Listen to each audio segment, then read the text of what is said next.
Dar la clase. Vamos a continuar viendo para terminar ya lo que es la historia ya de la literatura.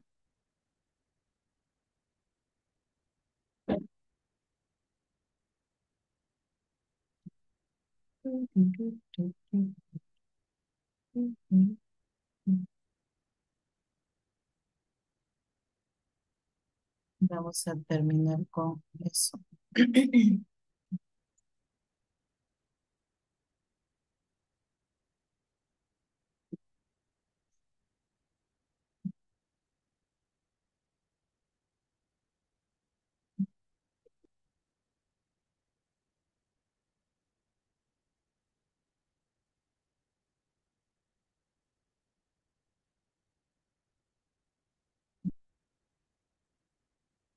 Sé que me había Está bien, muy bien. Nos habíamos quedado en el realismo, ¿ya? A ver, habíamos visto el, la línea de tiempo, ¿no? Acá ahora vamos a ver el anterior.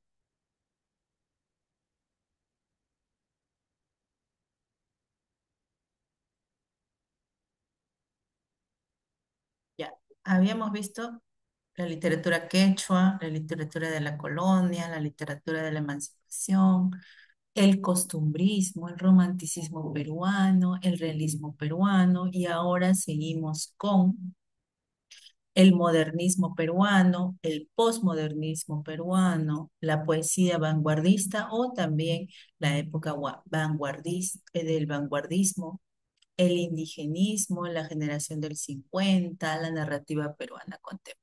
Y con eso terminamos. Ya más adelante vamos a ver la actualidad, porque como vamos a estudiar literatura para niños, vamos a buscar literatura actual. ¿Ya? Muy bien. Entonces retomamos esta diapositiva de acá. Empezamos con el modernismo. Llega con retraso a nuestro país. Hay una preponderancia del color de la musicalidad y belleza. Desdeñan la realidad, apelaron a recursos rítmicos, a un lenguaje con sustantivos preciosos y adjetivos sorprendentes. Aquí sobresale José Santos Chocano, que vivió del año 1875 al año 1934, limeño. También se le conoce como el cantor de América. Fue aventurero. En sus obras, se puede visualizar que hay musicalidad, ¿no? O sea, al momento de leerlo puedes pensar que estás, leyendo música, ¿no? Como que es, llamativa, ¿no? Tremenda egolatría. Es bien, era una persona ególatra. Sus poesías fueron descriptiva porque pinta la naturaleza en su aspecto grandioso y subjetiva porque refleja sucesos de la vida, de su propia vida, ¿no? El amor, el dolor, por ejemplo, el mestizaje indohispánico. Las obras más conocidas tenemos en Alma América, Blasón, La Magnolia, Los caballos de los conquistadores, Fiat Luz, Selva Virgen, Azahares, En la aldea, La epopeya del Moro. Brillantes descripciones de la naturaleza, poemas basados en la historia hispánica e indígena.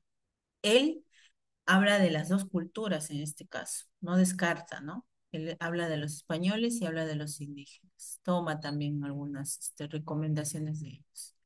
Poesías en las que expresa su orgullo individual y racial. En Blasón se muestra un canto con matices epopélicos y personalistas. La magnolia es la delicada aproximación a las delicias de una bella flor. Después que termina la época del modernismo, empezamos a ver lo que es el posmodernismo.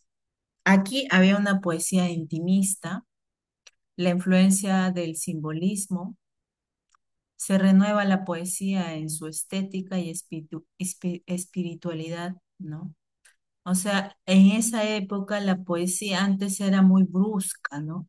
Pero en este caso ya la poesía se vuelve, toma de parte de la psicología ser más estética, más amable, más elogiante, ¿no?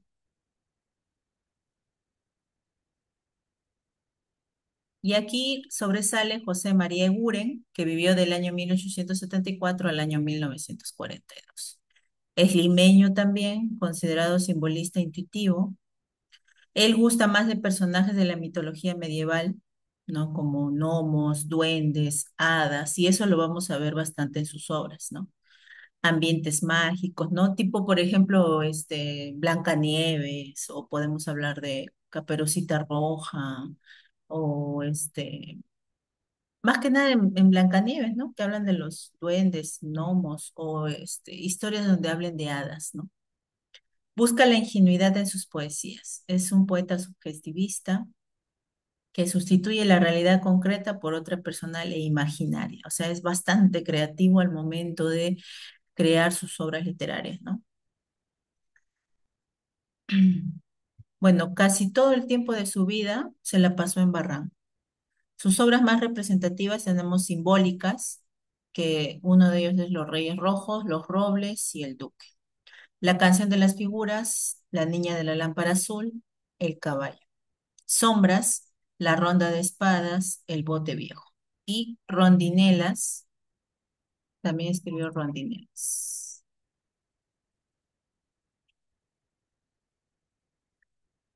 Dentro de la época postmodernista, ya porque estamos viendo el postmodernismo, tenemos aquí a los criollistas, o también el criollismo aparece acá.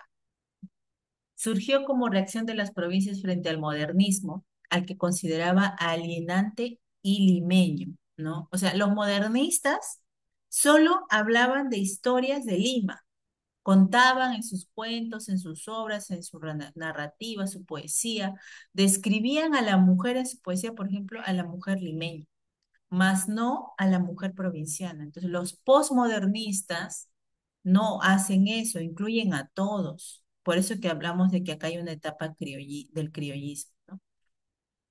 Este, hablan de temas nativos, se enaltece a la provincia. Aquí sobresale Abraham Valdelomar, que vivió del año 1888 al año 1919. Él es de Pisco, creó el movimiento colónida, es un gran cuentista. Sus cuentos y poesías están influidos por el terruño, o sea, por donde él, en este caso, si es de Pisco, ¿no? Ha contado historias de Pisco también, ¿no? En sus cuentos, en sus narrativas. Se inició haciendo caricaturas y después cuentos, o sea, también es considerado un gran dibujante. Apoyó a Billinghurst para ser elegido presidente. Ahora, también recordemos algo, ¿ah? A partir de que cuando aparecen los presidentes en el Perú, bastante influyen los literatos. Los presidentes se dejaban influenciar por los literatos, ¿no? Porque ellos conocían la realidad del Perú, de eso escribían. Entonces siempre vamos a ver a través de la historia que los presidentes estuvieron de todas maneras acompañados o conocían a algún literato para que sepan la realidad del país, ¿no? Iniciador de la biografía novelada, fue llamado el Conde de Lemos. Llamado, ¿ah? No, no es el Conde de Lemos, sino lo llamaban el Conde de Lemos.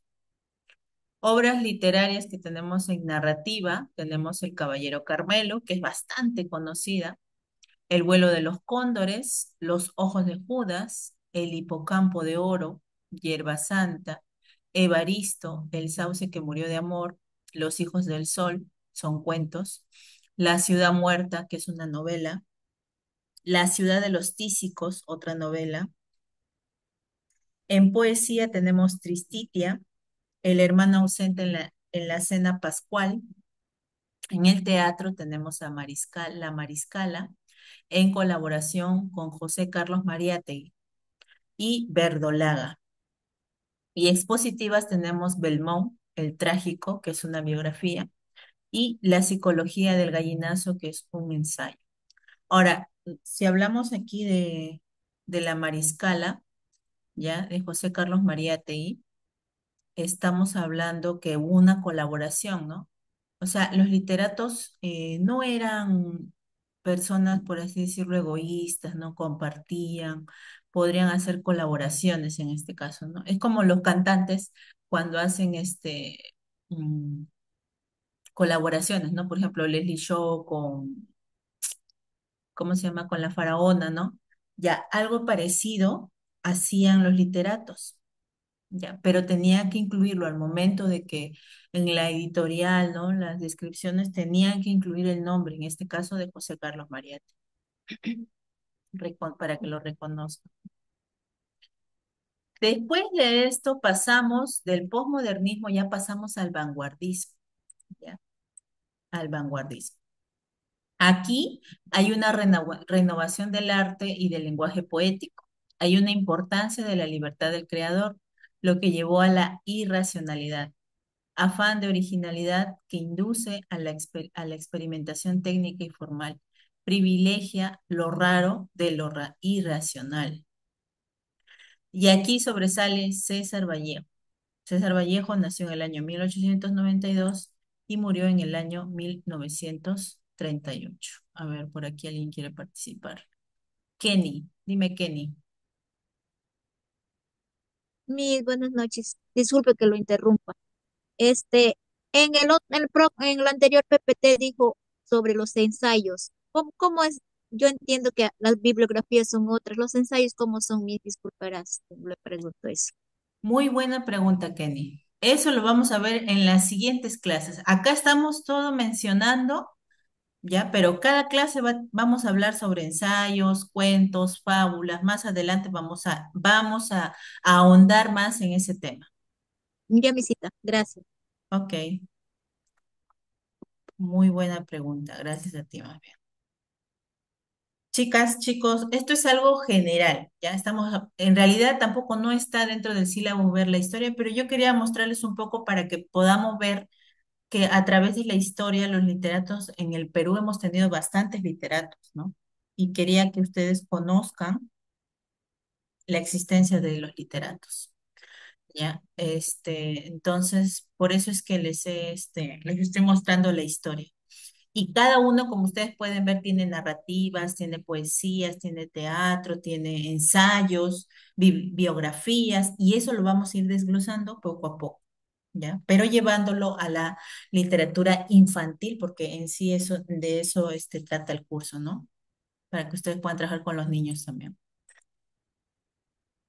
Bien, seguimos con César Vallejo, que nació en Santiago de Chuco y murió en París. Miren la diferencia, dónde nació y dónde fue a morir. Fue a morir a París, ¿no? Perteneció al Grupo Norte. Sus temas fueron ternura, sufrimiento de solidaridad, amor, pasión, dolor, sexualidad. Aquí ya son los literatos un poco más abiertos, ¿no? Hablando de la sexualidad, el amor, el dolor, la pasión. Repetición de motivos, la casa paterna, infancia, amor, sello peruanista identificado con su tierra. O sea, siempre en su literatura hablaba también del Perú. En su narrativa se aprecia una denuncia a la injusticia, a la explotación y pretende probar la bondad de la organización socialista, ¿no? Hablamos aquí que también ellos hablaban de la esclavitud, ¿no? Que todavía existía en esa época. Entre las obras tenemos Los Heraldos Negros, que tiene una influencia modernista, es decir, que César Vallejo, este, al ser vanguardista, no se dejó llevar por el posmodernismo, sino por el modernismo, ¿no? Y entonces nos muestra emociones intensas y profundamente vividas. Tenemos Los Heraldos Negros, A mi hermano Miguel, Los Pasos Lejanos, Los Dados Eternos. Otra obra muy importante, Trilce, que es decididamente vanguardista. Esta obra sí es vanguardista, en donde transparenta sus emociones personales y humanas, ¿no? Habla en sí de él, ¿no? Está describiéndose a él. Luego tenemos los poemas humanos, que expresan la esperanza del hombre por destruir el mal. Mal manifiesta también un dolor que rebasa los límites del ser humano, ¿no? Habla del bien, del mal que existe en el hombre, ¿no? piedra negra sobre piedra blanca, ¿no? Aquí, por ejemplo, ya vemos la diferencia, ¿no? Piedra negra sobre piedra blanca, lo malo sobre el bueno. Los nueve monstruos. Luego tenemos en España, Aparta de mí este cáliz. Son 15 cantos revolucionarios que reflejan la actividad del poeta ante la Guerra Civil Española, ¿no? Como les vuelvo a repetir, la mayoría de los literatos en sus obras describen lo que ellos han vivido, y en este caso él ha vivido la época de la Guerra Civil Española. España, aparta de mí este cáliz, Maza. Poemas en prosa como Voy a hablar de la esperanza, hallazgos de la vida. Y Paco Yunque, que es un cuento, ¿no? Tenemos acá a los personajes Humberto Grieve, Paco Fariña, Dorian Grieve, los hermanos Zúñiga. Y Tungsteno, que es una novela cuyo tema es la explotación del indio en las minas, ¿no? Aquí habla, por ejemplo, de la esclavitud, ¿no? A ver.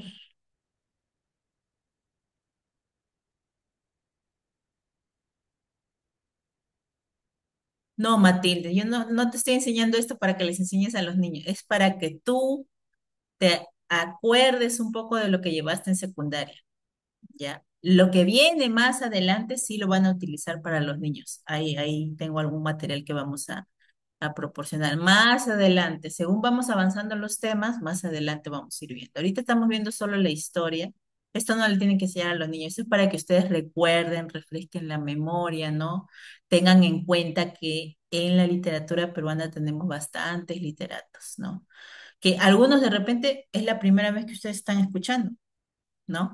Y de repente otros ya son bien conocidos porque siempre los hemos estudiado, ¿no? Me incluyo yo también en eso. También acá sobresale también Carlos Oquendo de Amat, aquí condensa el surrealismo y el futurismo, ¿no? O sea, que aquí ya empiezan a los literatos a pensar en el futuro, qué va a pasar después, ¿no? Y eso van creando en sus literaturas. Hay bastante imaginación, tiene buen dominio verbal y su único poemario que él tiene son 5 metros de poemas. Otro que tenemos aquí es Martín Adán. Su verdadero nombre, Fe, es Rafael de la Fuente, ¿ya? O sea, él se puso, algunos, porque se ponen seudónimos, ¿no? En este caso él se puso Martín Adán, su seudónimo, pero su nombre real fue Rafael de la Fuente. Tiene una sensibilidad vanguardista, rompe las formas clásicas, se muestra culto y de poesía difícil. Sus obras tenemos escrito a ciegas, La mano deshacida, La casa de cartón. Esta sí es bien conocida, bueno, yo sí la estudié en el colegio. Y es una prosa. Así es, Catherine, como cultura general. Indigenismo. Aquí en el indigenismo sobresale Enrique López Albújar, que fue juez. Miren, o sea, no, al principio no son solo de literatos, ¿ah? Tenemos acá un juez que tiene influencia modernista, retratos fieles de la realidad del indio bandolero, tiene un lenguaje crudo, ¿no? Al ser juez tiene un lenguaje así abierto, que habla así por hablar las cosas nomás, no le interesa si leyera o no leyera a las personas, ¿no? Habló de la opresión del indio y el negro, como él sabía, como era juez, él escribía lo que sabía, pues, ¿no? En este caso, él tenía bastantes juicios sobre esto, ¿no? Sobre la explotación, sobre la opresión de los indios y sobre los negros, ¿no? La esclavitud en este caso. Él escribió Matalaché y Cuentos Andinos. Ciro Alegría, que más adelante también vamos a hablar un poquito más de él ahorita, es creador de modelos, defensa valerosa del indio, el estilo tierno y vigoroso, presenta el abuso de los poderosos, o sea, él iba en contra de eso, ¿no? Habló del indio del norte, porque en esa época, los indios del norte o sur eran diferentes, entonces él hablaba específicamente de los indios del norte. La serpiente de oro, los perros hambrientos, el mundo es ancho y ajeno. Y José María Arguedas, que es un símbolo del indio, escritor etnólogo, habla de la ternura y la poesía, honda capacidad para reflejar el sentimiento, habla del indio del sur. Él habla sobre el indio del sur, mientras que Ciro Alegría habla sobre el indio del norte, José María Arguedas habla del indio del sur. Obras que tenemos aquí, Los ríos profundos, Agua, El sexto, y Jaguar Fiesta. Narradores peruanos de la segunda mitad del siglo XX, miren, ya estamos avanzando, estamos por el siglo XX ya, a partir de los años 50 más o menos, en la época que Lima crece desbordadamente. ¿Por qué? Porque vienen, ¿no? De otras comunidades de la sierra, de la selva, a vivir a Lima, a trabajar a Lima, o hasta ser esclavos de los limeños, ¿no? Entonces, en esa época es que Lima se desborda totalmente, ¿no? Y hasta ahora sigue desbordada, condicionada por la anterior proscripción vial de Leguía y la destrucción de las comunidades indígenas por la rapiña de los monopolios mineros, ¿no? En esa época, la minería estaba en bastante auge y entonces explotaban a las comunidades indígenas. ¿No? Los metían a las minas para sacar todo lo que podían, los explotaban, no les pagaban bien, algunos morían en el transcurso de hacer ese trabajo. Así, la ciudad soporta grandes migraciones de campesinos arruinados que forman cinturones de miseria llamados barriadas, ¿no? Aquí es donde se inicia la aparición de las barriadas o también conocido como pueblos jóvenes, porque ya no había en la ciudad donde vivir. Entonces, ¿qué tenían que hacer? Se iban en la parte de los cerros ahí a vivir, ¿no? Y entonces aquí, ¿qué pasa? Hay poco trabajo, hay gente que está desocupada, desempleada, aparece la delincuencia, la prostitución, ¿no? Porque no, para ellos, o sea, no hay trabajo, entonces, ¿qué hago? Robo, me prostituyo, ¿no? Entonces, en esa época ya empezaba, miren, desde el siglo XX ya empieza esto con más. Esto había, pero no mucho. ¿No? Porque como en Lima, no venían muchos, solo iban, venían, la gente pasaba por ahí, no vivía, ¿no? Pero en esta época no, la gente viene a vivir a Lima, ¿no? Pero ¿dónde? Si no hay espacio, supuestamente las ciudades ya estaban llenas, ¿no? La ciudad, perdón, de Lima. Y ahí aparecen ya los pueblos jóvenes que ahora conocemos. Narradores peruanos tenemos a Manuel Escorza, enalteció y retrató fielmente al campesino peruano en su lucha contra la opresión, ¿no? Miren, conforme va avanzando el tiempo, podemos ver que los literatos siempre agarran este tema, ¿no? De la opresión, de la esclavitud, del hombre, del campesino, del indio, del negro, ¿no? Ese es el tema hasta el momento, tema más conocido. Por aquí todavía no vemos todavía que hablen sobre la opresión de la mujer, por ejemplo, ¿no? Es uno de los representantes peruanos del boom. Introduce en sus obras algunos hechos de lo real maravilloso. Obras que tiene él, Redoble por Rancas, Garabombo el Invisible, Jinete Insomne, Desengaños del Mago. Y obras poéticas tenemos las Imprecaciones, Los Adioses, Canto a los Mineros de Bolivia. Y ustedes dirán, profesora, pero ¿por qué escribe una poesía a los bolivianos, ¿no? Porque los literatos no solamente estaban, en este caso peruanos, no solamente estaban acá en Perú, ellos se iban a otros países, ¿no? Algunos tenían la posibilidad de irse a Europa, otros cerca nada más Latinoamérica, ¿no? En este caso Manuel Escorza estuvo por Bolivia, ¿no? Entonces por eso es que habla él sobre eso. Osvaldo Reynoso, que desarrolla la temática urbana, rasgo común de los narradores de la década del 50.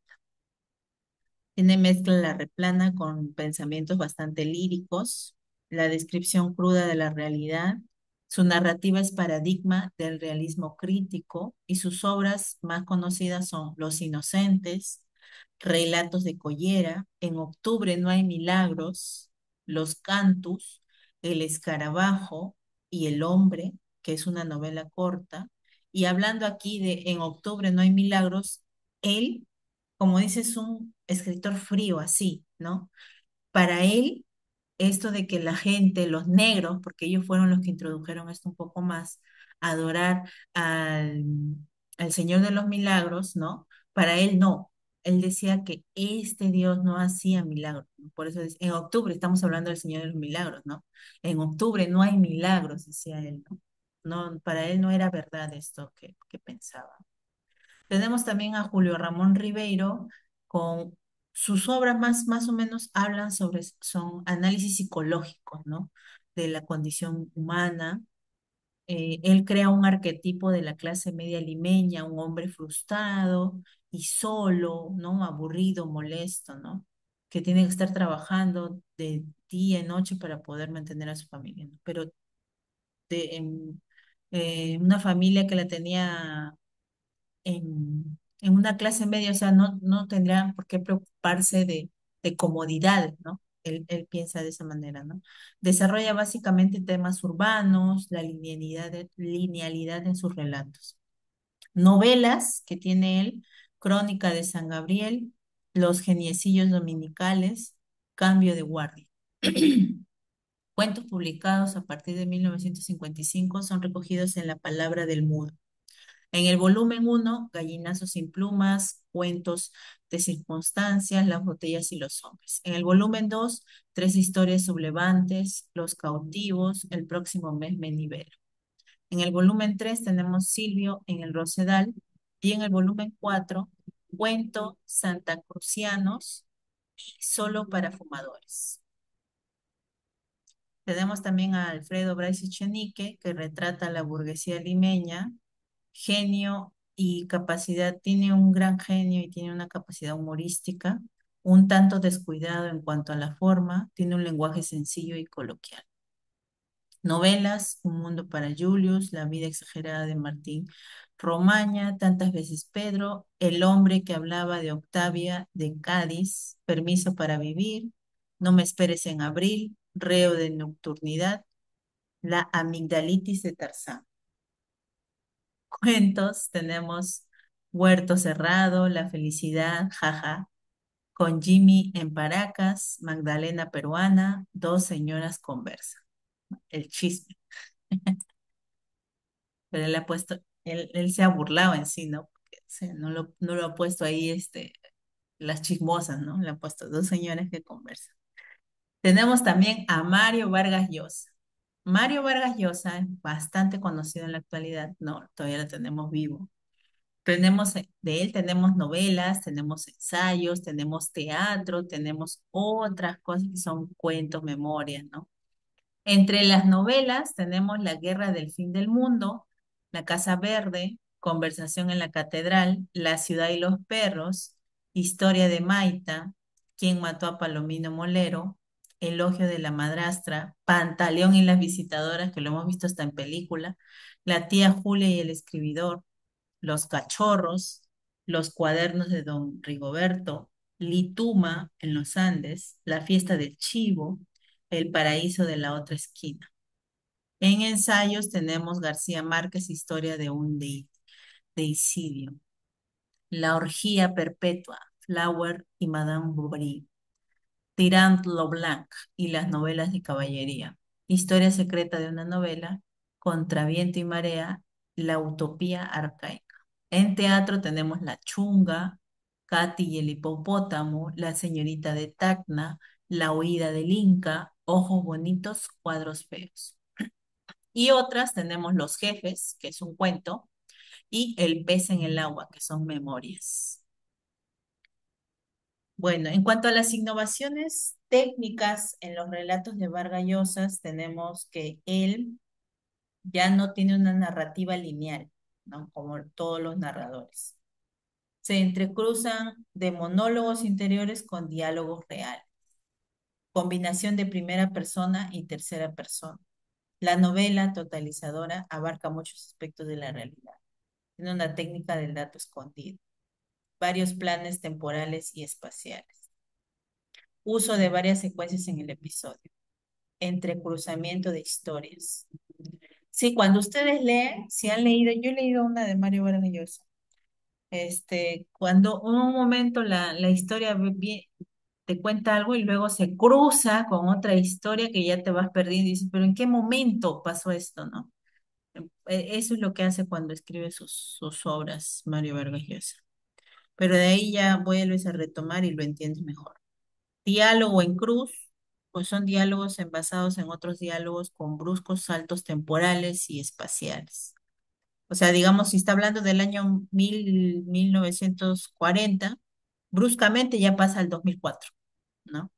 Espacio, tiempo, todo cambia. Sucesión alternativa de capítulos, atemporalidad, euforia coral, ¿no? Es un literato más actualizado, pues. Y bueno, eso sería en cuanto a la historia de la literatura. Terminamos con la historia. Ahora sí vamos a ver un poco de lo que todavía tenemos tiempo.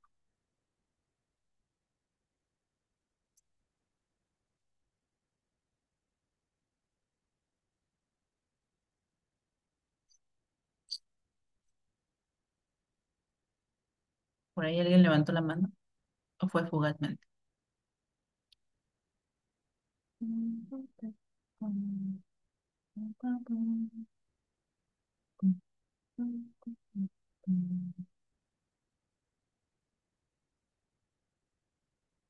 No tengan miedo de levantar la mano. Pueden preguntar. Muy bien. Ahora sí vamos a ver la literatura infantil. No, levanta la mano y yo te habilito el audio. Catherine, ¿quieres hablar? Allá, yo te habilito el audio. Tú levanta la mano y yo luego te habilito. Ahí está. Listo, Catherine, dime. Algo rapidito, Miss. Lo que quería reforzar era que llama mucho la atención, o al menos acá en Perú.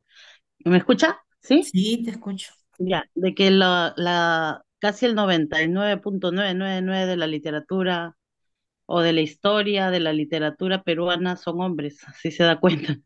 Recién cuando oímos a partir del año 50, creo, bueno, Florina Mato de Tormes, que es una representante, ¿no? Y por ahí Amarilis, que se quedó en anónimo o con seudónimo porque nunca se definió si era hombre, mujer o si era, como se dice, una monja también por el tipo de literatura. Pero quería hacer esa pequeña acotación nada más, Miss, de que de verdad en otros países, a pesar de ser antigua la historia y todo, sí habían muchas escritoras mujeres, pero en Perú hemos tenido muy pocas, hasta recién en el año 50 que ya vinieron, ahorita sí ya tenemos bastantes, ¿no? Que son más modernas por la liberación femenina, como dice, pero querías hacer esa acotación y resaltar a esas dos, Florinda Mato de Torner y a Marilis, que bueno, al final es un seudónimo porque nunca se definió si era hombre o mujer. Eso, mis gracias. Gracias, Catherine. Sí, hablamos, creo, de Clorinda Mato de Turner, sí hablamos, ¿no? Sí, ¿no? Hemos visto la mayoría de literatos, como su compañera menciona, eran varones, ¿no? Actualmente ya tenemos, bastantes literatas, mujeres, ¿no? Pero por ahí voy a investigar un poco más, a ver si por ahí encuentro y la próxima clase les muestro si hay alguna literata en la historia peruana, aparte de Clorinda Mato de Turner. Muy bien, vamos a ver ahora la literatura infantil. ¿Qué es la literatura infantil? Bueno, su mismo nombre lo dice, ¿no? Es una literatura que está dirigida a niños y niñas. Normalmente acá el lenguaje que se va a utilizar es un lenguaje accesible. Nosotros tenemos que hacer que esta trama sea una trama sencilla, que sean mensajes adecuados para su desarrollo, ¿no? Entonces tenemos que ver que los mensajes vayan de acuerdo a las etapas también del niño, ¿no? Ustedes ya han estudiado, supongo que eso ya lo han estudiado, ya lo saben, ¿no? Cada etapa, cada proceso de cada niño por la edad. Su objetivo principal de la literatura infantil debe ser entretener, debe ser educar, fomentar la imaginación. Ahora, actualmente también el niño intuitivamente está generando a través de esta literatura infantil un pensamiento creativo en él, perdón, un pensamiento crítico en él, ¿no? Y la sensibilidad en los más pequeños. Cuando nosotros creamos, producimos literatura infantil, tenemos que pensar en eso, que tenemos que fomentar la imaginación. El niño, al leer esta historia, este cuento, este poema, leyenda, mito, va a empezar a imaginar lo que está leyendo, porque eso es lo que hacen los niños. Los niños imaginan lo que leen, lo que escuchan. Y también ahora el niño tiene que aprender. a generar un pensamiento crítico. Y sobre todo tenemos que pensar que los niños son sensibles, ¿no? La sensibilidad, cuando nosotros creamos historias, cuentos, pensar en eso, ¿no? Eso es muy importante.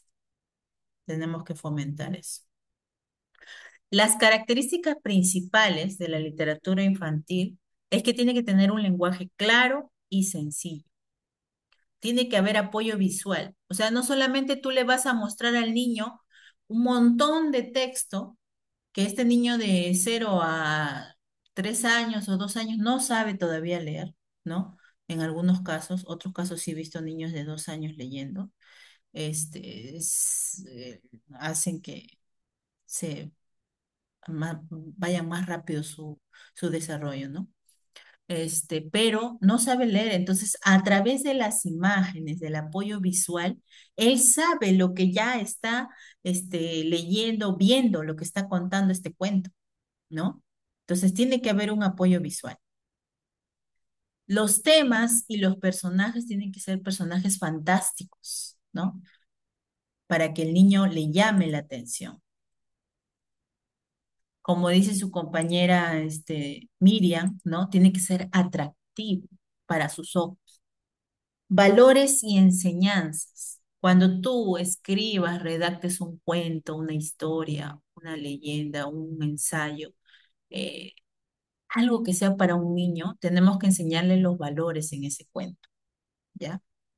Tenemos que enseñarle enseñanzas, aprendizajes. ¿No ves que, por ejemplo, tenemos en las fábulas, por ejemplo, las moralejas, ¿no? Por ejemplo, ¿no? Interacción emocional, ¿no? Antes, por ejemplo, descuidábamos un poco esto de las emociones, pero lo hemos visto con la pandemia, que es muy importante, y ahora ustedes habrán visto que hay nueva variedad de literatura que habla bastante sobre las emociones. Por ejemplo, cuando el niño se siente frustrado, cuando el niño se siente enojado, cuando el niño se siente feliz, triste, ¿no? Eso lo demuestra en el cuento que ha leído el niño, lo ve, ¿no? Ve el rostro de la persona molesta, ¿no? Se ve rojito, ¿no? Y ahí va llamando la atención del niño y va aprendiendo a través de este cuento, por ejemplo, de las emociones, a cómo debe demostrar sus emociones, en qué momento, ¿no? Y qué hacer con esas emociones que él siente. Muy bien, Miriam, que brinde un mensaje, ¿no? Eso es muy importante.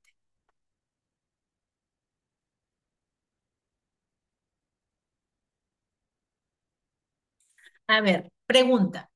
¿Qué cuentos infantiles recuerdan de su infancia? ¿Y por qué creen que los cuentos son importantes en la educación inicial? A ver, pregunta, a ver, levantamos la mano todos los que quieren participar y vamos a habilitar audio. Catherine,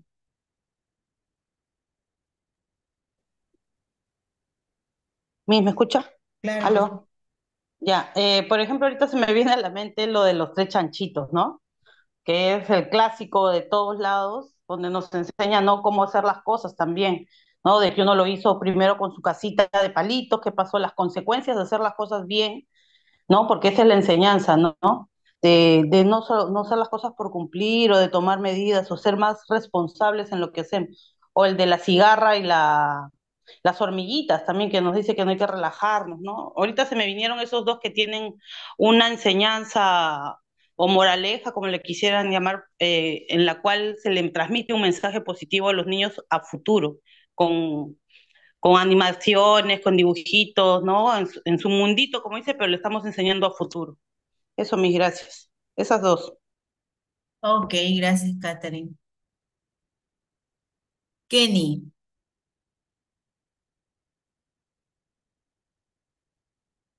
Kenny, tu audio, Kenny. Activa tu audio, ya te autoricé. Ya, visita. Yo me acuerdo que yo tenía un libro así cuando era en primaria, un libro así chiquito nomás que venía de color marrón y negro y blanco. En ese libro contenía un cuento de la ovejita Chusca.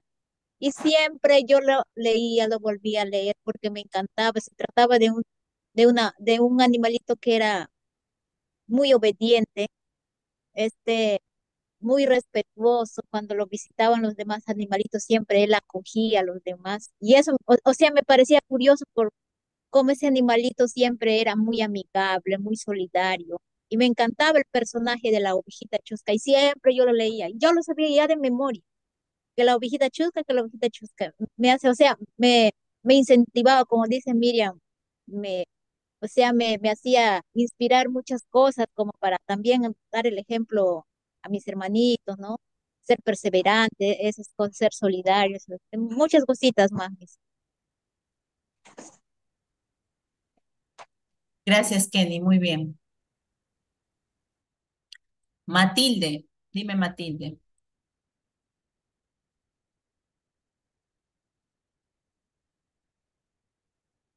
Matilde, Sí, mis buenas noches. Yo recuerdo en mi infancia, puedo decir muchos cuentos de, por ejemplo, Los Tres Cerditos, Patito Feo, Blancanieves, Rapunzel, uy, así infinidad de cuentos que yo leía pues cuando era niña y a mí me gustaba bastante la lectura. No solo he leído cuentos, ¿no? También he leído obras literarias, tenía un montón de obras, ¿no? ya, pero Y en es este bueno caso para, estamos preguntando de los cuentos infantiles. ¿Está bien los cuentos que me has sí, mencionado? sí, sí, fomenta pues también para, bueno, para poder o sea, nos transmite un espíritu de infantil, ¿no? Puedo decir. También te ayuda para, ¿cómo te digo? Imaginarte en ese momento cuando lees, ¿no? Y te ayuda también para poder, ¿cómo se dice? Memorizar o poder captar de lo que has leído, ¿no? Para que puedas analizar y aprender así también, de poco a poco. Eso sería mis gracias. Gracias, Matilde. Nalbarte, Sí, Miss. Yo hace un ratito cuando usted hace la pregunta, yo me quedo en blanco, así en automático. De verdad que me quedé en blanco, pero en realidad sí, pues he leído muchísimos cuentos, los comunes, ¿no? La Caperucita, Las Siete Cabritos y el Lobo, Rapunzel, y Los Tres Chanchitos y tantos más, y lo que es la fábula de Sopo. Uf. Con eso, como eran cuentos cortitos, al menos a mis hijas yo les enseñaba mientras yo cocinaba, las sentaba a mi costado, y como yo ya les había enseñado a cómo leerlo, y mis hijas también leen bonito los cuentos.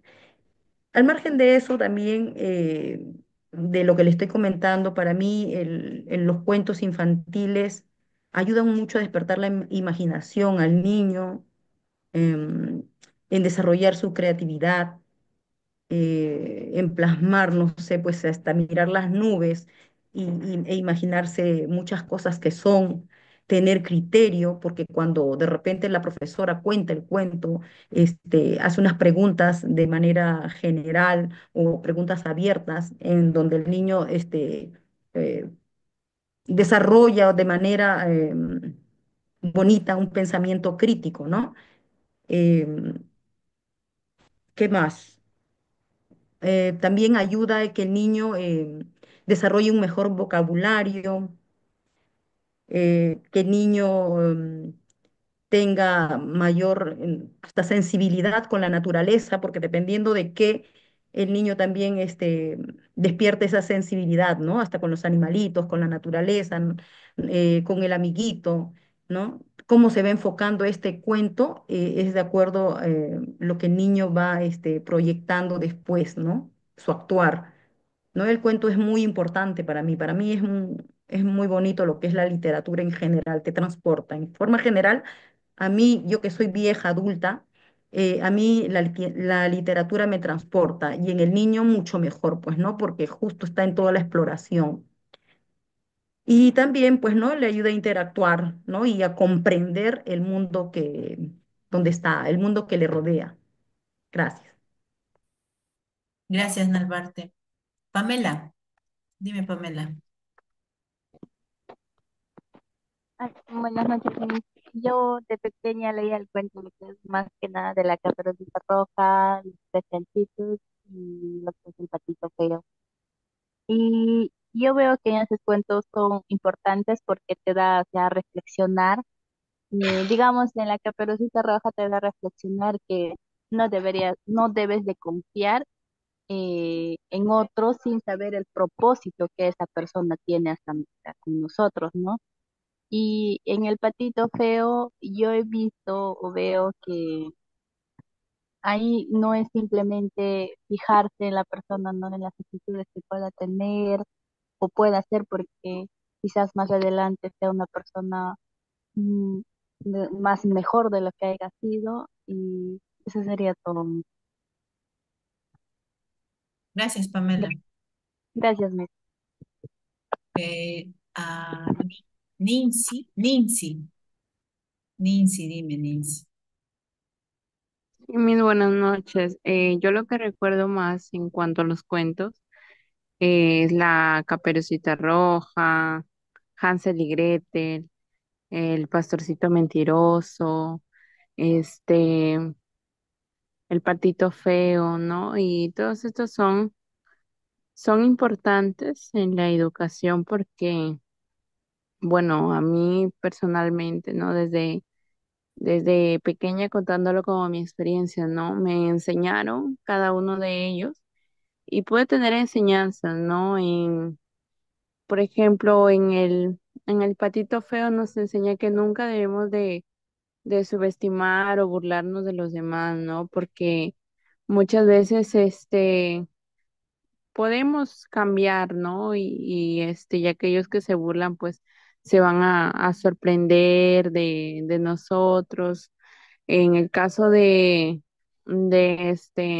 el pastorcito mentiroso, ¿no? Que dice que nos enseña a no mentir, ¿no? A decir siempre la verdad para que así la gente pueda confiar en nuestra palabra, en cada cosa que nosotros decimos. Entonces nos transmiten valores, enseñanzas que creo que desde pequeño impactan nuestra vida y hasta grandes podemos recordarlas y ponerlas en práctica a través de cada una de las historias, de los diferentes cuentos, ¿no? Infantiles que hacen, como se dice, un gran impacto, ¿no? En nuestra vida y nos brindan enseñanzas y valores, ¿no?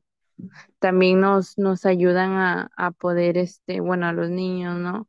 A poder, desarrollar su creatividad, su imaginación. Este, Hay algunas maestras, ¿no? De las cuales yo he tenido, ¿no? Y que nos han dicho que nos transportemos a ese momento, que como si nosotros estuviéramos ahí, ¿no? Que viviéramos la historia. Y eso te llena de emoción, ¿no? Es más emocionante también verlo a través de diferentes paletas que se llamaban antes, ¿no? Que ahora son títeres o diferentes cosas que tú puedes aprender. Y verlo desde ahí también, pues es un gran impacto y de gran ayuda. Gracias, Miss. Gracias, Nincy. Muy bien, chicas. Han participado todas las que han levantado la mano. Tenemos acá algunos mensajitos.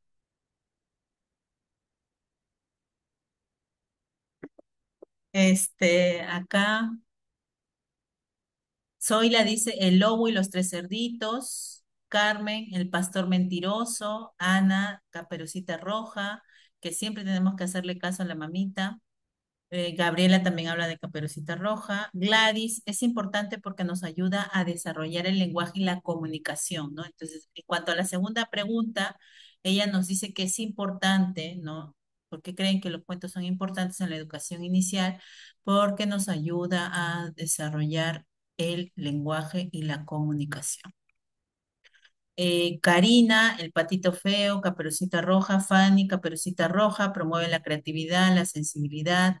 Gladys, el cuento fomenta la imaginación y la creatividad, ayuda a manejar emociones, mejora la memoria y la atención.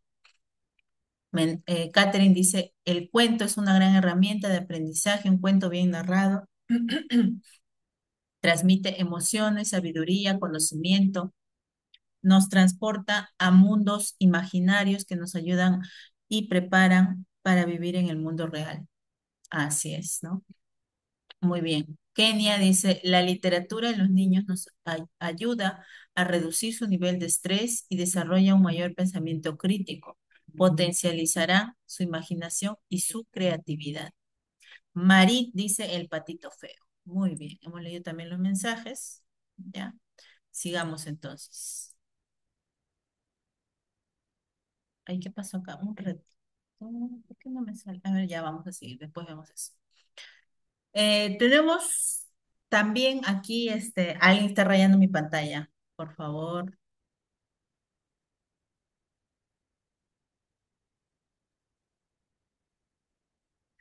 La breve historia de la literatura infantil. ¿No hemos visto la historia de la literatura peruana? Solo hemos visto la historia de la literatura peruana. Imagínense haber visto la historia de la literatura universal. Es inmensa, ¿no? Hay bastante por qué hablar. Pero en este caso vamos a ver una breve historia de la literatura infantil. Hablamos de etapas, ¿no? En este caso, al principio, como habíamos visto, por eso quería ver un poco de la literatura peruana, ¿no? De la historia, para que relacionemos un poco, ¿ya? Habíamos visto que la literatura quechua era hablada, ¿no? Y contaban los coloniales, la época colonial también contaban relatos, ¿no? Lo que les pasaba, ¿no? Entonces, acá al principio vemos eso, la literatura oral y relatos tradicionales, ¿no? No existían los libros infantiles, ¿no? Los niños crecían con cuentos, ¿no? Un viejito, una mamá, el papá, una persona que estaba en la calle contaba oralmente, ¿ven? Como la literatura quechua, por ejemplo, ¿no? ¿Y cómo utilizaba esto? A través de fábulas, mitos, leyendas, ¿no? Historias como, por ejemplo, Caperucita Roja, El gato con botas, ¿no? Eran antes de ser escritas, ¿no? Que ustedes lo vean en un libro, en un cuento, eran narradas. No, no estuvieron al principio escritas, eran principalmente lo contaban oralmente, ¿no? Como lo habíamos visto en la historia de la literatura peruana. Luego, en el siglo XVI al siglo XVII, aquí ya aparecen los primeros textos moralizantes. O sea, es decir, hablan de la moral, de los valores, ¿no? Porque eso es lo que buscamos nosotros en la literatura infantil, ¿no? Lo hemos visto que es como una característica. Durante el Renacimiento y la Reforma, los textos dirigidos a los niños eran en su mayoría didácticos y religiosos. Aquí buscaban inculcar los valores y las normas sociales, ¿no? Recordemos que en esta época del Renacimiento y la Reforma, ¿no? Aparecen mucho más religiones, mucho más culturas, ¿no? Y entonces en la literatura lo que querían que el niño aprenda era sobre los valores, ¿no? Sobre el creer en Dios, ¿no? Entonces, aquí estos textos hablan de los valores.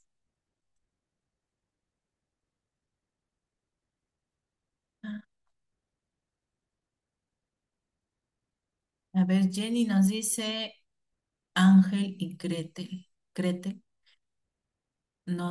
Este cuento nos ayuda a que debemos tener mucho amor entre hermanos y no confiar en personas extrañas. Nos potencializa nuestra imaginación. Matilde dice, creo que cada cuento nos enseña, nos da consejos, así como las fábulas. Marta dice, los cuentos antiguos contados de los abuelitos, de lo que veían, de lo vivido y sobre todo en los Andes de nuestro país. Matilde dice, yo leo bastante cuentos chinos, que me gustaban mucho porque era algo asombroso, fantasioso y le puedo decir también mágico que a mí me despertó más el interés por la lectura. Así es, ¿no? Co- Lo que nos va gustando, eso hace que en nosotros despierte, que nos guste leer, que queramos leer. Lean algo que les interese, algo que quieran aprender, que quieran conocer. Eso hace más que sientas que vas a aprender la literatura, ¿no? Hay todo tipo de literatura para todo tipo de personas. Así que lean. Es muy recomendable leer. Luego, en el siglo XVIII, tenemos el nacimiento de la literatura infantil moderna. No, no, ya no solo se enfrasca en los valores, en la religión, no, sino aquí aparecen los libros que son específicamente para los niños. Uno de los representantes tenemos a Charles Perrault de Francia, que publica Cuentos de Mamá Ganso en el año 1697, con relatos como Cenicienta y La Bella Durmiente. Ahora, hay una película, ¿ya? Sobre cuentos de Mamá Ganso. No me acuerdo el nombre de la película, pero este, sí hay una película sobre los cuentos de mamá. Así pongan en Google o en YouTube, películas sobre los cuentos de Mamá Ganso, ¿no? Cómo es la historia ahí de la mujer que Charles Perrault se apodera de sus obras que escribió la mujer, ¿no? Y la mujer era una ama de casa. Los hermanos Grimm, muy conocidos, ¿no? De Alemania. Ellos recopilan los cuentos populares en el siglo XIX, como Blancanieves y Hansel y Gretel, ¿no? Lo que mencionaba su compañero. O sea, estas historias ya estaban contadas todo, pero él lo recopila, ellos, los hermanos Grimm, lo recopilan ya en un cuento, ¿no? Tenemos el más famoso que todos conocemos, que nos enseña bastante también con moralejas. Mereidi, por favor, no pintes la pantalla, Mereidi. Fábulas de Sopo y La Fontaine se popularizan en la educación infantil, ¿no? Bastante, eso lo utilizamos desde que somos pequeños. Luego, en el siglo XIX, la edad de oro de la literatura infantil, ¿no? Es una etapa que surge el interés de la fantasía, la aventura, ¿no? Acá ya hablan de los duendes, de los gnomos, de las hadas, ¿no? Tenemos acá a Lewis Carroll con Alicia en el País de las Maravillas en el año 1865, que si ya ustedes han leído Alicia en el País de las Maravillas, es bastante fantasioso, ¿no? Cómo Alicia pasa de un mundo a otro mundo totalmente irreal, que hasta ella no lo cree, como de hacerse pequeña, muy grande, ¿no? Acá Catherine nos dice, los cuentos clásicos, sobre todo los de Disney, La Cenicienta, La Bella Durmiente, etcétera, eran para adultos originalmente, tienen un final trágico. Después se adaptaron para niños. Así es, eso es correcto, ¿no? Walt Disney también lo menciona, que esos cuentos ellos lo adaptaron para los niños, ¿no? Tienen finales trágicos, pero lo adaptaron para los niños, ¿no?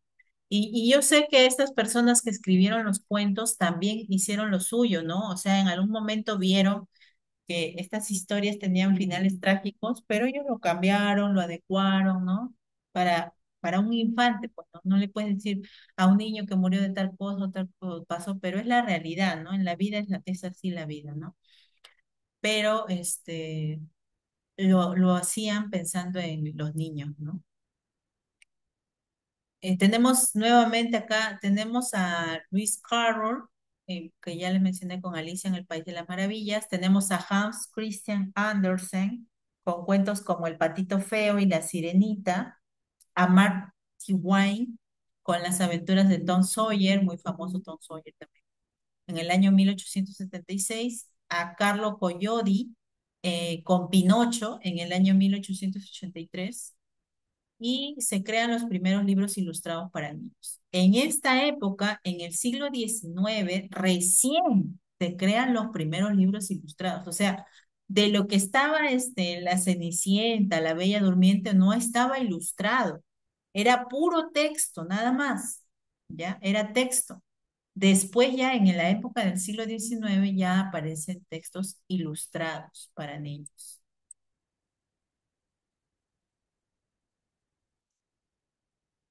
Kenia dice, como el cuento de Rapunzel, yo le veo de adulto. Matilde dice, le digo que para mí los cuentos chinos son más hermosos que los cuentos clásicos. Claro que sí, cada uno tiene sus gustos. Está muy bien, Matilde. El soldadito de plomo, dice Karina Ruiz. En el siglo XX es una expansión y hay mayor diversidad, ¿no? Nacen personajes icónicos como Peter Pan, de Barry, en el año 1911, Winnie the Pooh, que escribe Milne en el año 1926, la literatura infantil con mensajes educativos y psicológicos, El Principito, de Anthony de Saint-Exupéry, del año 1943, ¿no? Este cuento, por ejemplo, ya le hice leer a mi hijo de 8 años. Él también, en algún momento me decía, mamá, me parece que el Principito existió, que fue de verdad, pero después se va por otro lado y aparece en el desierto, que ve a un hombre, ¿no? Me empieza a contar lo que él entiende o cómo la historia le lleva de un lugar a otro, que en algún momento él dice, mamá, yo me perdí, dice, ¿no? Entonces, esta literatura ya es con mensaje educativo, psicológico, ¿no? Para que el niño vaya craneando, pensando, ¿no? Para poder entender mejor el cuento, ¿no? O la historia. A mediados del siglo aparecen las sagas juveniles, las Crónicas de Narnia, 1950, que hicieron una película sobre las Crónicas de Narnia. El Hobbit también hicieron una película en el año 1937 y Matilda en el año 1988 también tiene sus películas. En el siglo XXI ya aparece la época de la digitalización y nuevos formatos, ¿no? Tenemos libros ilustrados, interactivos, tenemos audiolibros, tenemos aplicaciones, ¿no? Si ustedes buscan en su celular, tenemos aplicaciones sobre cuentos y también los famosos audiolibros, ¿no? El auge de sagas como Harry Potter y Percy Jackson y la literatura infantil es más inclusiva y con diversidad de temas, ¿no? Por ejemplo, yo he leído con mi hijo, en el colegio le pidieron, perdón, el año pasado, no, en primer grado, ahorita no lo tengo a la mano el nombre, pero trataba la historia el cuento sobre un perrito que le molestaba mucho el ruido, que podía estar con sus amigos, pero no quería que lo toquen. Cuando y estaban celebrando su cumpleaños, él no quería apagar la velita, no tenía temor al fuego, no quería que aplaudan, solo que lo saluden y nada más, ¿no? Pero no, no tocándolo, sino diciéndole feliz cumpleaños, ¿no? Nada más. No era mucho de interactuar con los otros perritos amigos, ¿no? Entonces, esta obra, este cuento, lo que trata es sobre el autismo, ¿no? Entonces, por eso es que tenemos ya una literatura más inclusiva, ¿no? Los cuentos novedosos que tenemos ahora. Tipos de literatura infantil. Cuentos clásicos, como hemos mencionado, tenemos La Cenicienta, Los Tres Cerditos. Fábulas, tenemos La Liebre y la Tortuga. En poesía y canciones tenemos versos y rimas de Gloria Fuertes, el álbum ilustrado La Oruga, muy hambrienta, aquí les presento algunos.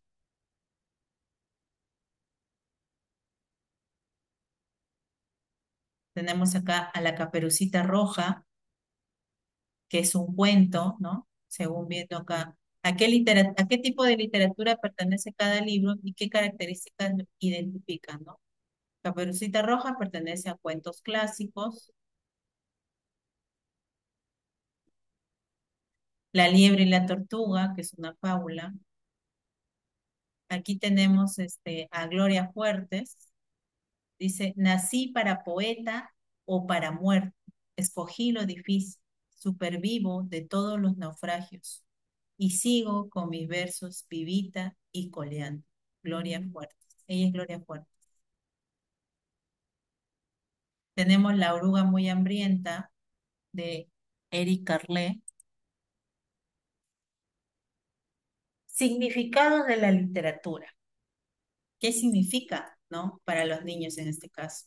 La literatura infantil son textos dedicados a los niños, que abordan temas educativos de forma didáctica, usando imágenes y colores. El hábito de la lectura puede fortalecerse desde el hogar, donde los niños aprenden los valores y prácticas que continuarán desarrollando durante el resto de sus vidas. Entonces, mamá, papá, enseña desde pequeño, enseña al niño a leer, ¿no? No es en el colegio que le va, o sea, no le enseña a leer, sino que le enseña a disfrutar de la lectura, ¿no? No es que en el colegio la profesora le va a enseñar, le va a hacer incentivar, no. En casa también los padres pueden enseñarle al niño, ¿no? De 2, 3 años, ¿no? Crear un área donde este niño se sienta a gusto para poder visualizar o leer un libro, ¿no? Escuchar que la mamá o el papá le está contando un cuento, como dice su compañera Karina, ¿no? Los libros infantiles buscan aclarar las dudas de los niños de forma creativa, integrando la enseñanza de los valores. Los libros infantiles enseñan lecciones importantes a través de personajes con los que los niños se pueden identificar, ¿no? Normalmente los niños, por ejemplo, les gusta cuando son historias ahora con historias de animalitos, de robots, ¿no? Más actualizados ahora, ¿no? La literatura infantil trata de temas fantásticos, pues busca estimular la imaginación de los niños, aprovechando su curiosidad. Leerle a los niños ayuda a que entiendan a la lectura como una actividad divertida que se puede hacer en la compañía de padres, hermanos, amigos, etc. Leer ayuda a los niños a desarrollar habilidades cognitivas, a que puedan comprender y analizar mejor los textos, en general a su desarrollo intelectual. Estrategias para trabajar literatura infantil. Por ejemplo, la dramatización, ¿no? La representación con gestos, con voces, ¿no? Al momento de que tú estás contando, gestualiza, ¿no? Crea voces, transforma tu voz, ¿no? Dependiendo del personaje, ¿no? La lectura en voz alta, uso de entonación expresiva, es muy importante esto. No vas a leer con voz bajita y como que aburre eso, ¿no? Tiene que ser una voz alta, entona bien. Hasta el niño, por ejemplo, yo conozco nosotros sabemos que en educación inicial tenemos niños con otras habilidades especiales, ¿no? Entonces, si el niño, por ejemplo, no habla, o no escucha, entonces nosotros al momento de contar el cuento, él va a ver nuestros labios, si estamos vocalizando bien, nos va a entender, ¿no? Entonces es muy importante esto también. A través de títeres y narración visual, ¿no? Por ejemplo, usamos marionetas o dibujos, ¿no? Es lo que hacen para que el niño en esta etapa pueda hacer le guste un poco más, ¿no? La lectura. La recreación del cuento, crear finales alternativos, ¿no? Contarle al niño todo el cuento y al final, a ver, crea tú, ¿no? O cuéntame otro final, ¿no? Y ellos lo crean porque son imaginativos, lo viven el cuento, ¿no? Entonces te pueden proponer otro tipo de final.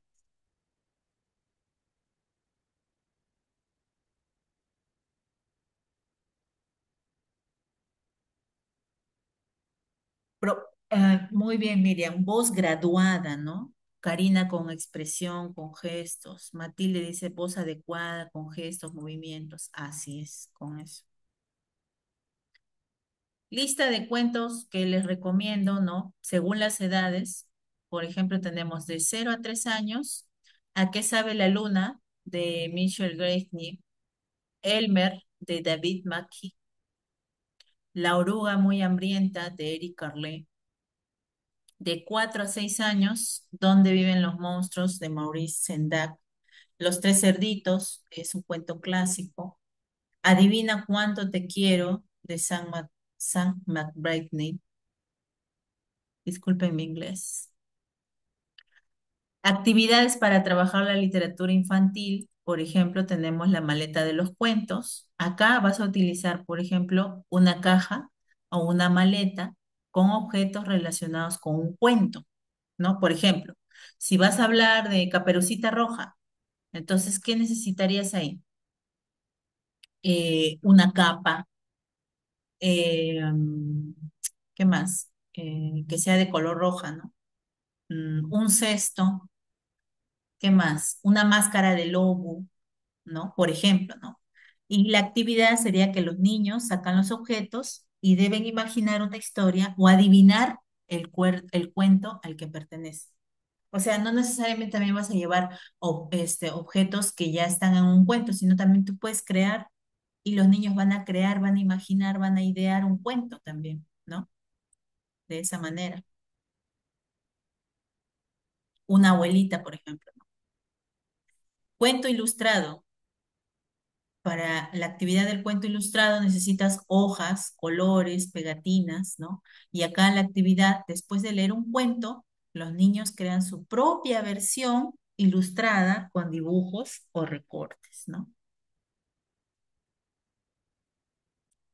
Kenia dice, ser más dramático y usando vestimenta, algo relacionado al cuento, eso también ayuda. Así es. Muy bien. El cazador, dice Silvia.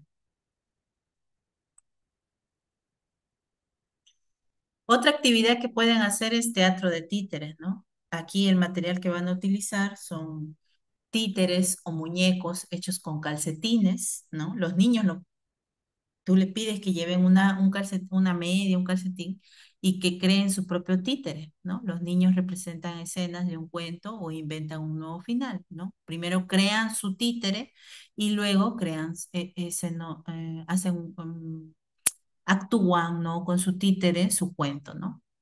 Cuentacuentos con efectos de sonido, instrumentos caseros, ahí puede ser cajas, botellas, papel, ¿no?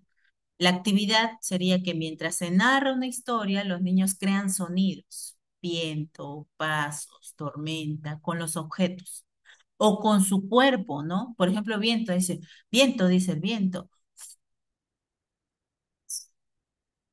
¿no? Y están ya aprendiendo a vocalizar también. Otra actividad puede ser crear tu propio final, ¿no? Con materiales acá de papel y lápices, ¿no? Ya siempre y cuando ya los niños sepan leer, dibujar, no sé. A la actividad se lee un cuento hasta un punto clave y los niños inventan un final diferente, ¿no? No llegas hasta el final, le cuentas la historia, pero no llegas hasta el final. A los niños les pides que creen. Si no saben escribir, que dibujen el final alternativo del cuento, ¿no? Comedias, una chomba, muy bien.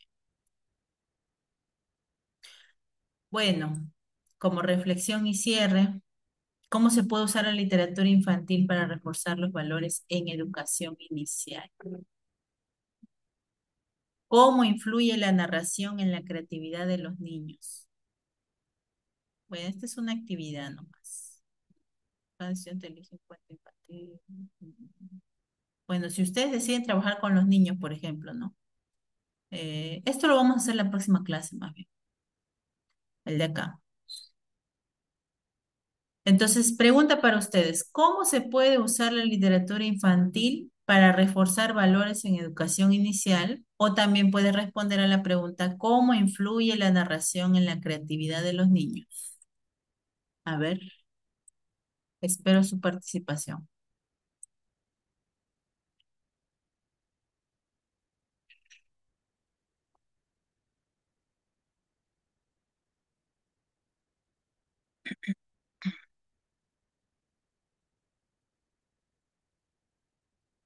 No se peleen por participar.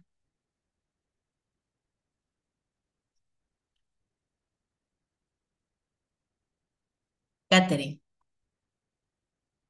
dime, Catherine. A ver, ya se activo. Ya, Miss, sí, bueno, ya que no levanta, voy a aprovechar de hablar. Ya.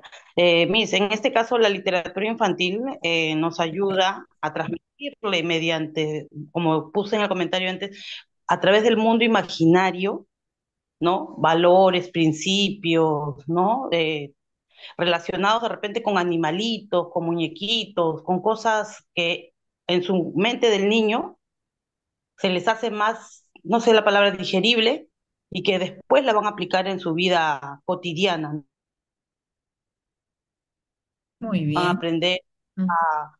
a, como se dice, a pedir por favor, gracias, a no coger lo ajeno, ¿no? A no ser mentiroso. Esos valores son los que se transmiten a través de los cuentos, ¿no? Por ejemplo, era el pastorcito mentiroso, ¿no? O de la hormiguita y la cigarra y las hormigas, a ser trabajador, ¿no? Con esos animalitos, esos bichitos que ellos se meten en su mundito, ellos van a aprender cómo ser a futuro, ¿no? Cómo actuar realmente o cómo realmente deberíamos actuar, ¿no? A través de eso. Eso a mí será cómo le podría yo meter o reforzar los valores en la educación inicial. Gracias. Gracias, A la Carmen. primera pregunta. Muy bien, gracias. Carmen, Mis, ¿qué tal? Buenas noches. Efectivamente, como le dijo mi compañera, dentro de la literatura infantil o los cuentos que podamos leerle a los niños, creo que ellos mismos, ¿no? Empiezan a imaginar, a crear cómo es el suceso, porque le comento así una experiencia que me ha pasado en mis prácticas el año pasado. Les contaba el cuento del pastorcillo mentirosillo, ¿no? Entonces, en las cuales al finalizar el cuento, yo les explicaba y les decía, ¿no? ¿Ustedes qué creen que haya sido el error o cuál creen que ha pasado, cuál ha sido el suceso de que tal vez la gente ya no lo quiso apoyar y todos decían, no, es que ha mentido, es que ha mentido. Entonces, como que por ahí ya lo asociaban directamente a ello, ¿no? Y como usted lo dice, ¿no? Eso obviamente lo van a transmitir ya sea a sus compañeritos, para que por ahí, por ejemplo, no mientan y todo lo demás, ¿no? Eso sería mis. muy bien, Carmen, gracias. Matilde, dime, Matilde. Sí, mis buenas noches de nuevo. Le quiero responder a la pregunta que dice, ¿no? ¿Cómo reforzaría eh, los valores con esto, ¿no? Bueno, sería para mí no solamente leer, bueno, que yo los lea los cuentos también, ¿no? Clásicos, podría ser también, y las fábulas que mayormente nos enseñan muchos valores, aparte no solo valores, también moralejas, o también se puede decir consejos. También podría seleccionar una lista de libros que reflejen, por ejemplo, la diversidad cultural, podría ser también, y poder ahí también enseñarlo, ¿no? También diversidad cultural, por ejemplo, en lo religioso o en las costumbres o así, etcétera, ¿no? De otras cosas también de ámbito cultural, ¿no? También podría ser así mismo para reforzar. Eso sería mi respuesta. Gracias, Gracias. Matilde, muy bien. Bien, chicas. Para la siguiente clase lo que vamos a hacer es lo siguiente. Cada estudiante va a elegir un cuento infantil y va a responder a las siguientes preguntas, ¿ya? ¿Qué valores transmite? ¿Cómo lo trabajaría en un aula con niños? ¿Qué actividad propondría para reforzar la comprensión del cuento? ¿Ya? Entonces, para la siguiente clase, ustedes, ¿ya? Los que quieran participar, ¿ya? Van a elegir un cuento infantil, ¿ya? El cuento que ustedes deseen, ¿ya? Si de repente, digamos que Miriam escoge Caperucita Roja, pero Carmen también escogió Caperucita Roja, puede ser, pero cada una me va a decir qué valor le transmite, cada una me va a decir cómo lo trabajaría en el aula con los niños y qué actividad propondría para reforzar la comprensión del cuento. Simplemente es hablado, ¿no? Levantan la mano y van participando, ¿ya? Entonces, para la siguiente clase, vayan pensando en un cuento infantil y vayan pensando en estas que son las preguntas, ¿ya? Esta captura de esto le voy a mandar ahorita a la delegada, ¿ya? Que es para la siguiente clase. No es escrito, solo lo van a decir oralmente, ¿ya? Oralmente, en clase, nada más. ¿Alguna pregunta? ¿Quedó claro? La actividad para la próxima clase es presencial, ¿no? Tienen que estar en clase y lo pueden decir, lo pueden mencionar. ¿Quedó claro? Sí, muy bien, listo. Muy bien, chicas. Entonces, espero que les haya gustado la clase de hoy día y que hayamos aprendido algo más. Muchas gracias. Buenas noches, nos vemos. Nos vemos, mis buenas noches. Buenas noches.